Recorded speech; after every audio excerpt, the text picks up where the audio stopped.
Welcome to the Employment Law and HR Podcast with your host, Alison Colley.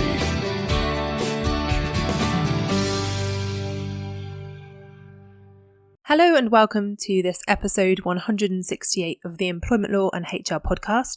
I'm your host, Alison Colley. I'm an employment solicitor and HR specialist, and I run the firm Real Employment Law Advice. This podcast has been running since August 2014, and pretty much fortnightly since then, I've been providing updates for employers and HR professionals and anyone who's interested in anything employment law and HR related. We do, of course, provide employment law advice for anyone who may need it. In addition to preparing and producing the podcast every 2 weeks, myself and my colleagues at Real Employment Law Advice provide advice and assistance to both employers and employees who are based throughout the UK. So if you have any questions or if you want any specific advice related to your business or industry or just for yourself, then you can get in touch with me directly. My email is alison@realemploymentlawsadvice.co.uk, or you can have a look on our website for all the contact details, which is realemploymentlawsadvice.co.uk. Now, in this week's episode, I'm going to be covering a topic which myself and my colleagues have been asked about fairly frequently of late, and certainly it's a reflection on what's happening in the world in terms of the economy and in terms of preparing to open up after lockdown. So this week I'm going to be covering the basics of changing terms and conditions. So without further ado, I'm going to get into this week's featured content.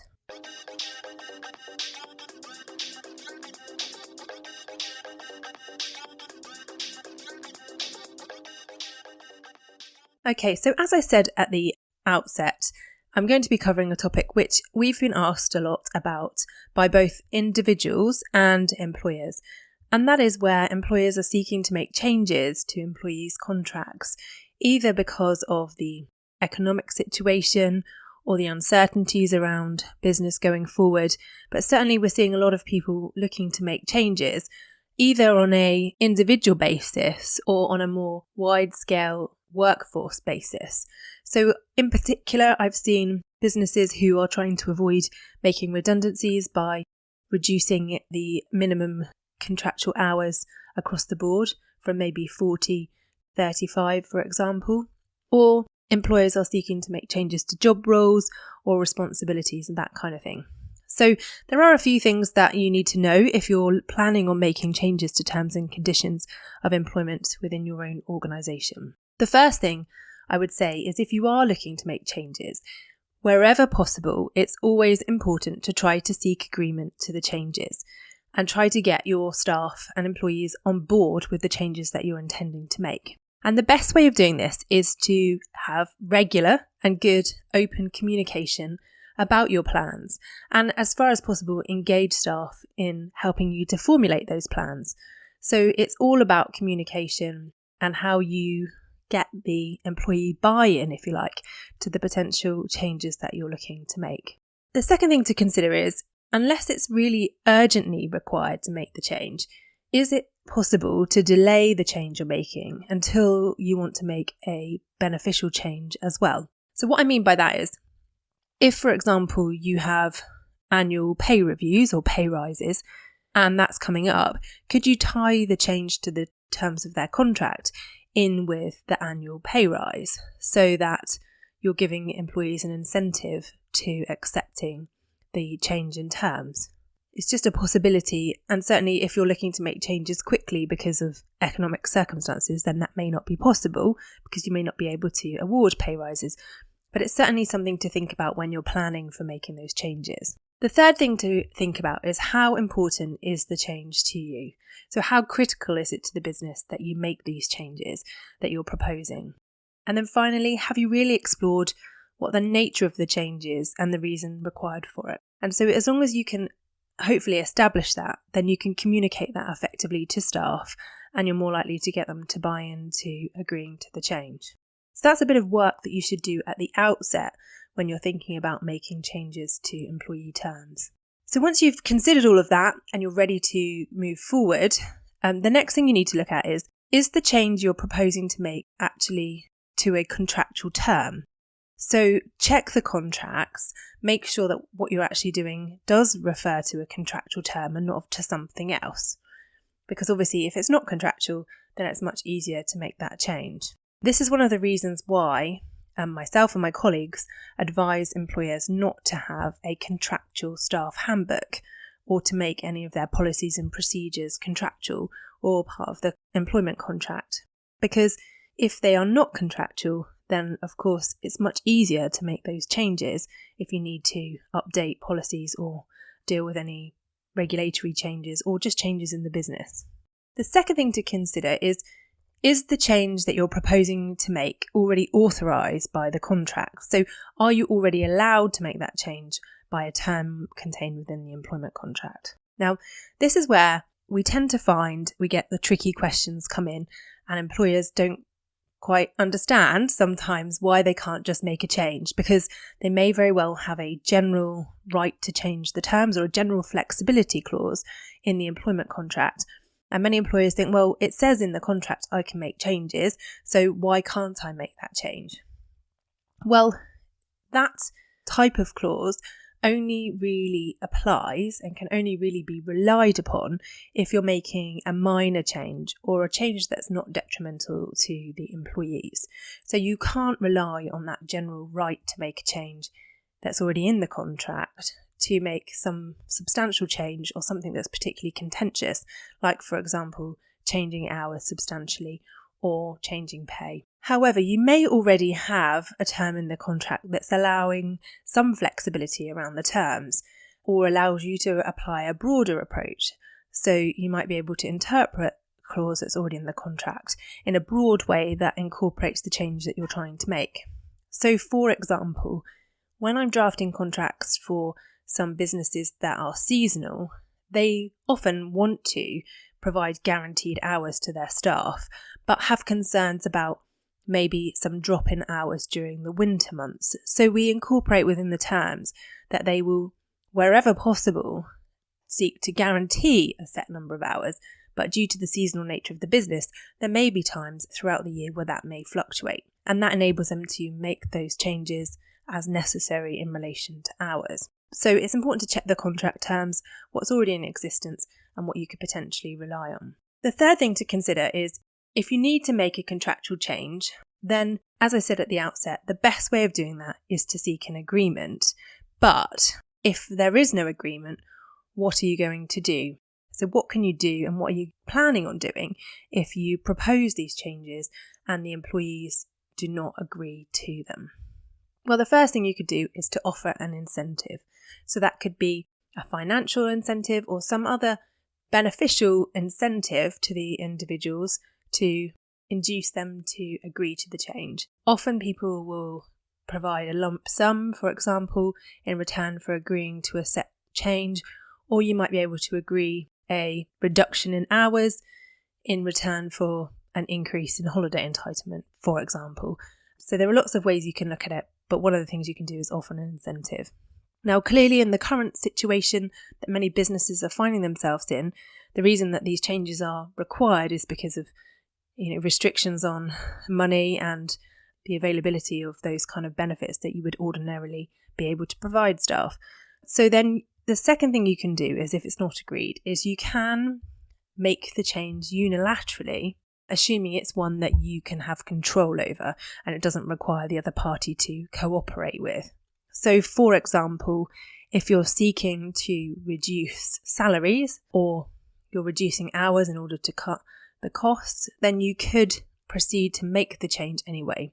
So if you've gone through a process, employees don't agree, you put them on notice that you're making the change from a set date, and then you go ahead and do it. Now, there are a couple of dangers with doing this. Of course, the employees could seek to resign and make a claim for constructive unfair dismissal, so to say that you've fundamentally breached their contract and that they've had no choice but to resign. They could do something called stand and sue, so they could remain an employee and continue to work, but then pursue a claim against you for unlawful deductions from wages or breach of contract. So it doesn't come without possible pitfalls or risks, but it is something that you could do if you're not able to reach an agreement. And the final thing, which I think actually provides a somewhat more certainty to employers than unilaterally making the change and then sitting back and waiting to see if employees do take action against you, is to terminate their employment on notice and offer to reinstate them on the new terms. So this is something that you may find happens more frequently when you're talking to people about changing terms and conditions, is if there is no agreement, then the employer says, okay, we're going to bring the current contract to an end on notice, and I'm going to offer to re-employ you from the next day on different terms. Again, the danger there is that the employees don't accept the new terms, and then they could potentially seek to make a claim for unfair dismissal, which you then have to defend and explain the reasons and reasonableness of your decision making in that process. Of course, if you get to that stage, then it's always worth getting some legal advice before you make that decision. And certainly if you've gone through the right steps in terms of consultation and being reasonable and trying to seek agreement, then it will make it much easier to defend a claim. So it's always worth getting some advice if the change you're making is really critical and you plan to go as far as terminating employment for those employees who don't agree.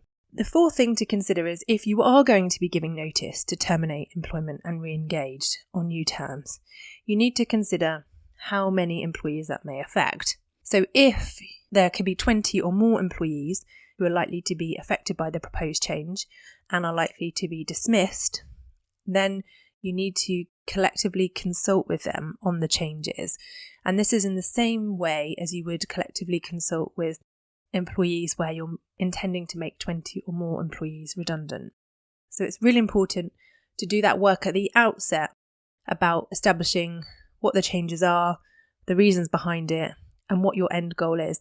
So you can work out at the very beginning, is this something that I'm going to need to collectively consult on and follow a more prescriptive procedure in order to make the changes. So again, just reiterating there, you need to be prepared for the potential for unfair dismissal claims if employees do refuse to be re-engaged on those terms. And if you haven't gone through the collective consultation process, it can be fairly costly for you. So there are some practical issues that arise when making changes to terms and conditions. And these are things that I'm often asked about. And it's not just about making changes that are negative or have a negative result for the employee or are detrimental to the employee, should I say. There are some positive changes that would require some practical steps in terms of how you deal with it. So when you are making a change to an employment contract, whether that be, as I say, something that you're imposing, or if you're agreeing with an employee, for example, to promote them or to give them a pay rise or just to change their hours, maybe as a result of a flexible working request. So you need to think about, do you need to issue a new contract or will a letter of amendment suffice? So my advice in this regard, when I'm asked, is firstly, when was the last time you reviewed your employment contracts? And if they have been reviewed recently, but your current employees don't have that recent contract. So for example, if you've got somebody who's on an old legacy contract who hasn't had it updated for some time, then when there is a change to their terms, it's a really good opportunity to update the terms and conditions in full and provide them with your latest version. The second thing is, if you're making a change which could be fundamental, let's just say, for example, somebody is promoted or demoted as a result of a process that you followed, then it's important to consider the terms in the round, because it might not just be their job title that changes, it could be their hours of work, their pay, it could be that you need to make a change to any post-termination restrictions because of their change in status. One of the things that we advise employers on is if you have post-termination restrictions contained within your employment contracts, then they should be tailored to the individual so that the length of those restrictions reflects really what you're trying to protect. So for example, if you have a senior member of staff who's being promoted, let's just say a senior sales manager who's being promoted to a senior sales director, then you might want to look at their restrictions and think, actually, we need to beef these up a bit, and we can justify that because they're now in a more influential role. And equally, if you're demoting someone who's perhaps, or changing the job role, so someone who was in sales that was customer facing before, maybe moving to a more office-based job where they don't have that customer relationship. So it might not be reasonable to have lengthy restrictions on them in their employment contract now that their role has changed. So you can't justify those. So there are lots of reasons why you might want to consider making a change to the contract. But also, if the change is fairly minor and or there is just a single change, for example, and the employment contract terms are up to date and you don't need to make any other changes to them, then you can issue a letter which says this is an amendment to your existing terms of employment contained in your contract, dated whatever the date is, and then put the change, and then you say all other terms and conditions remain the same. And this is what happens oftentimes when there is a change in pay rate. You might use this frequently in your organisation, or if there's a change in hours, like I say, if someone makes a flexible working request and they change from 30 hours to 20 hours, you might not need to issue a full new contract. It might be sufficient to do it by way of a letter. So it's important to check your existing contract terms and see whether you need to issue a new contract or if a letter will be enough. And you certainly don't have to issue a new contract every time. The second question that often comes up is, does the employee have to sign the contract? Well, in my view, it's really good practice to make sure that you have a signed copy of the contract on your files in case of a dispute in the future. Now, I appreciate, particularly if you've got a large workforce, it might not be easy to chase round and get everyone to return a signed copy. But I would advise that if you've issued a contract, that you give the employee a set amount of time to return it. So you expect it to be returned, for example, within 7 to 10 days. And then if you haven't heard from them, then you chase them and say, I haven't heard from you. Can you please arrange to return your contract? Now, if someone still doesn't return the signed contract and they're completely silent on the point, so they haven't said, I haven't returned it because I object, or I haven't returned it because I don't agree, they're just silent on it, then rather than having to continue to chase them down, for example, you could just send an email or a letter that says, we issued you a contract on this date, you haven't returned a signed copy, we haven't heard from you to the contrary, so unless we hear from you by X date, we'll take it as read that you have accepted the terms. And then you can put a copy of that note on their file, and that will be sufficient because they don't have to actually sign the contract to have accepted it. If you've issued it and they haven't raised any query about it or any objection and they've continued to work, then you can be deemed to have accepted those terms. As I say, it's not necessarily the best way of doing it because, disputes can arise about which version was applicable at the time, and that's where your paperwork comes in. But if you go through the process of issuing the letter and then saying, if I haven't heard from you, then I'll take it as read, then that should be sufficient if an issue arose later on. And then what if an employee just refuses to sign the contract altogether? So often you'll get people who are particularly difficult. Either they say, oh, I'm not happy, but don't actually specify why, or they say, oh, I'm not signing it, but don't object to the terms. I don't know if it's some kind of tactical thing or if people think that by doing that they're avoiding actually being bound by the terms, because of course, as I was saying earlier, they don't. So if you do find someone who's particularly difficult, then in my view, the most important thing to do is engage with them and ask them why. Why are you unhappy? You've said you're unhappy, but why? And what is it you're particularly unhappy about? What can we do? And really go through that process with them. And then, as I say, at some point, if they're still not engaging with you or identifying their objections to the terms, then you can write to them and say, you haven't told us exactly what the problem is. You've now been working for this X amount of time since we issued the contract. If we don't hear back from you one way or another by this date, then we'll take it that you've accepted them, in much the same way as you do with someone who's just silent on the whole thing. So just to round up then in relation to changing terms and conditions of employment, I'll just go through my top tips with you. The first is to undertake the work at the beginning. Consider and note your reasons for making the change or changes. What are the real reasons for it? Do you really need to make those changes? And how are you going to communicate that to your employees? Then you need to think about, do you need to make the change as a wholesale change across the board, or can you make it on a piecemeal basis? So is it something you need to do for everyone all at once, or can you just do it on a case-by-case basis, or over time change the individual contracts as and when things arise? The third thing is to think about how far you're prepared to go if the change is rejected by employees or the bulk of employees or individual employees? How are you going to deal with that? And will it apply to 20 or more employees in your organisation? And is there a possibility that you could end up dismissing them, 20 or more, if they reject the change? If they are, of course, then you have to consider collective consultation, as I was saying earlier. The fifth thing to consider is there a trade union representative or trade union recognised or an employee representative in your organisation already? Even without the requirement to collectively consult, it's really important, in my view, to get them involved in the process, consult with them and have those discussions. And of course, if you recognise a trade union, you might already have a process in place that you're bound by when you are looking at making terms and conditions changes. I should have said that before, actually. So sometimes it will be contained in a collective agreement or some other agreement with the union that you will involve them in any changes that take place. And certainly that's true of some of the larger organisations that recognise unions. And then finally, can you look at linking the change to a beneficial term or incentive for the employee? So can you put a positive spin on it? Can you take away with one hand and give with another? Is there a way of making it attractive to the employees, or at least softening the blow?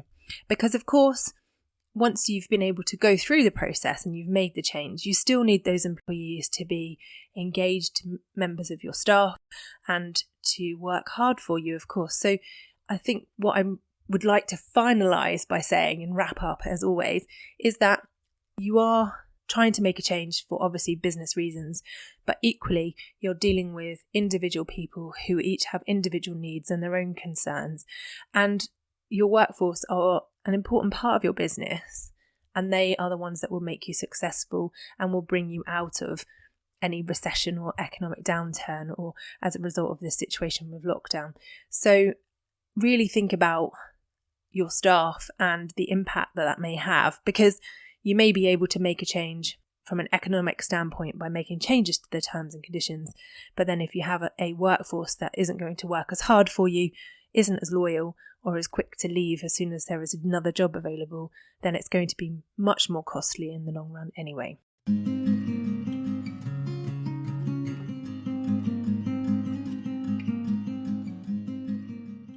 As always, I strongly recommend that you get specific advice about the situation within your own organisation if you're looking to make changes, or you just want some advice initially because you want to throw around a few ideas or see what your potential options are, and maybe even just sense check something that you want to do with somebody independent. Myself and my colleagues are always available to have a chat with you on the telephone. We do offer an initial free call. If you phone us, we won't immediately start the clock and get our calculator out and start billing you. We do have a chat with you, and we do like to have a chat with you about your case anyway and get to know you and your business.